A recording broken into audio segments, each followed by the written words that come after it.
I am Kelsey Grant, and I am 29 years old. Christmas Eve was supposed to be the night my family found out they were finally getting a grandchild. Instead, it turned into the night my own father looked me straight in the eye across the dinner table and erased me from his life with one sentence.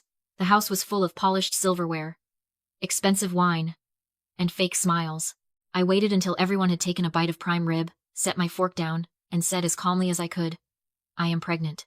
For half a second, no one moved. My mother's hand froze around her glass. My sister stared at me like she was watching a movie. My father leaned back in his chair, his jaw tight, his eyes cold in a way I had never seen before. He did not ask who the father was. He did not ask if I was happy or healthy. He did not ask anything. He just said a few quiet, careful words about my baby that I will not repeat here. Then he added, "You are not part of this family anymore.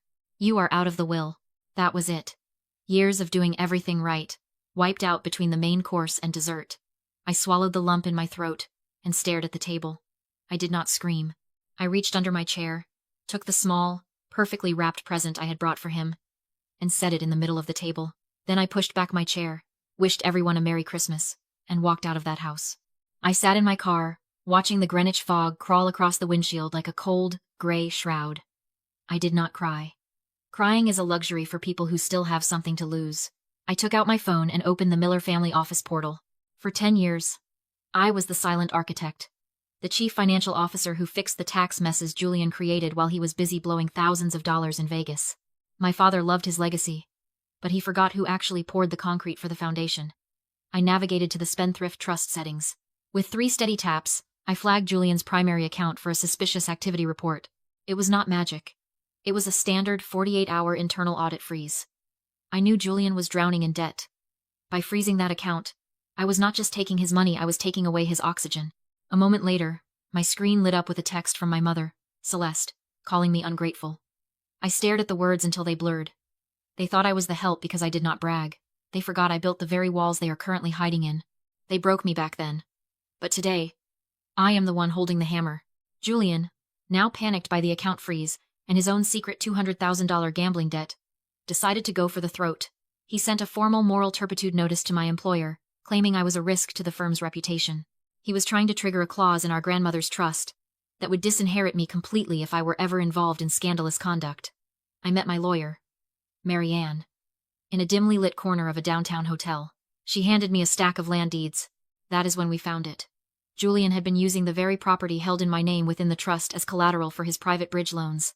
It was the inheritance burn. He was not just a bad brother. He was a predator feeding off my future. I told Mary Ann to let him think his plan was working.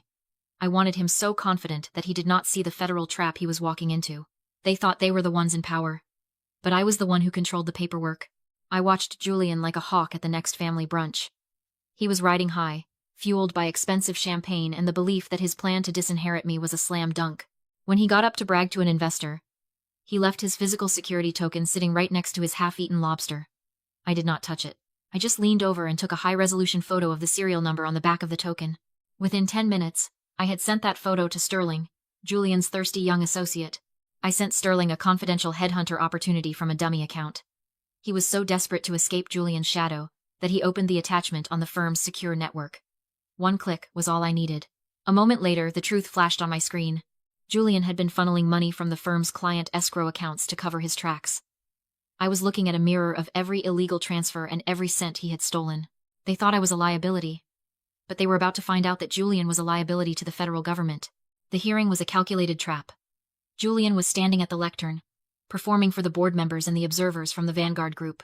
He looked at me with pure disgust and called me a lower-class distraction. I sat there, completely still.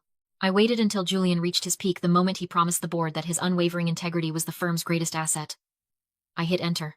It triggered an accidental $500,000 wire from a high-risk offshore shell company I had set up weeks ago, straight into Julian's personal escrow account. The wire came from an offshore red flag source and triggered a financial crimes enforcement network alert instantly. The doors swung open. It was a federal marshal. Julian's face went the color of wet ash. He realized too late that by accepting that money to cover his debt, he had just signed his own federal warrant. The $100 million merger died right there on the hearing room floor. Julian was let out in heavy iron cuffs. Sterling had already signed an immunity deal and vanished to Maine, leaving Julian to drown alone. I invoked the trust scandal clause and effectively evicted my parents from the Greenwich estate. I walked toward the courthouse parking garage, the air finally feeling clear. My mother, Celeste, was waiting in the shadows with a silver letter opener, screaming that I had destroyed the family name. I did not flinch. I just pointed to the high-definition 4K security camera blinking directly above us. I told her to go ahead and make the federal trial even easier for the prosecutor. She stopped. The letter opener clattered onto the concrete. I got into my car and drove away as the police arrived to seal the Miller estate.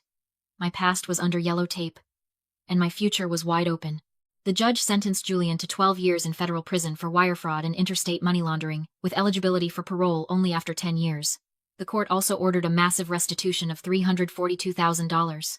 My father was stripped of his board seats and is currently facing a civil suit for negligence. They lost the Greenwich estate and are living in a rented 2-bedroom condo. I spend my mornings watching the tide come in with my daughter. She is 4 months old, and her world is filled with laughter, not legacies. I realize that blood does not make you family. Loyalty does.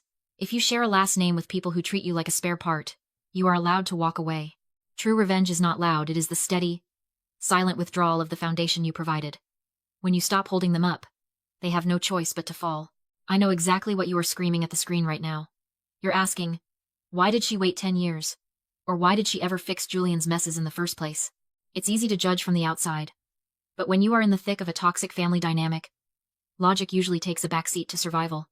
Let's look at the psychology of this mess. Aria wasn't being weak. She was trapped in what we call the slot machine effect, or intermittent reinforcement. Toxic families like the Millers operate exactly like a casino. Most of the time, they treat you like garbage. But every once in a while, they give you a win, a small compliment, or a seat at the Christmas table. You start addicted to those crumbs, hoping that if you just work a little harder, the jackpot of real love will finally hit. Aria didn't stay because she was a fool. She stayed because she was waiting for a payout that was never going to come.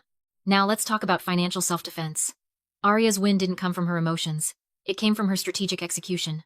Move 1. The audit strategy. Scammers, even the ones who share your last name, absolutely hate details. By flagging the suspicious activity report, she forced the shark into shallow water. Move 2. Building the case. Aria didn't go to the police with feelings. She went with a digital mirror of Julian's escrow records. Finally, the FinCEN trigger. She invested $500,000 of her own liquid capital to bait a trap that she knew would trigger a federal response. She didn't just want an apology. She wanted a permanent, legal severance. Your value is not a brand liability just because a narcissist says so. Aria had to burn down the Miller dynasty to realize she was the one who built the bricks in the first place. If you've ever been the spare in your family's Game of Thrones, tell us how you broke the cycle in the comments. We're building a community of survivors here. Subscribe for more deep dives into the psychology of the win. Stay smart, stay documented, and remember, loyalty is earned, never owed. I know exactly what you are screaming at the screen right now. You are asking, why did she wait 10 years to walk away? Or, why did she spend a single minute fixing Julian's messes? It is easy to shout at the protagonist from the safety of your living room. But when you are trapped in a family dynamic this toxic, your brain is not operating on logic, it is operating on survival. Let's look at the psychological decoder of this mess.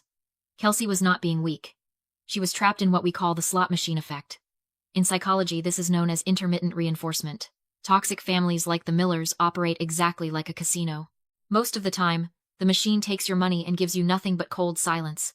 But every once in a while, it pays out a tiny prize, a seat at the holiday table, a rare nod of approval, or a fake smile. You become addicted to those crumbs of hope. You keep playing, keep fixing their tax disasters, and keep funding their lifestyle because your brain is convinced that if you just pull the lever one more time, you will finally hit the jackpot of unconditional love. Spoiler alert, the house always wins, and that jackpot does not exist. Now, let's get into the street-smart financial analysis. Kelsey finally won because she stopped playing the family game and started playing the compliance game. First, look at the audit strategy. Scammers, even the ones who share your DNA, absolutely hate details.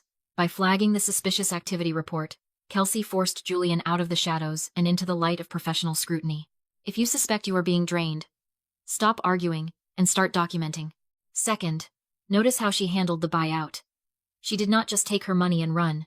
She used $500,000 of her own capital to bait a trap. In the world of high-stakes drama and real-life litigation, sometimes you have to invest in your freedom. She did not want a messy family court battle. She wanted a clean, permanent, federal severance. Finally, building the case. She did not go to the authorities with feelings. She went with a digital mirror of Julian's escrow records. She understood that while blood might be thicker than water, a certified paper trail is thicker than both. The verdict is this: your self-worth is not a brand liability just because a narcissist says so. You are not the spare in someone else's story. You are the architect of your own.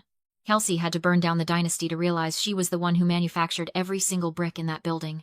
If you have ever been the black sheep or the spare in your family's Game of Thrones, tell us how you broke the cycle in the comments. We are building a community of survivors here. Subscribe for more deep dives into the psychology of the win. Stay smart, stay documented, and remember, loyalty is earned, never owed.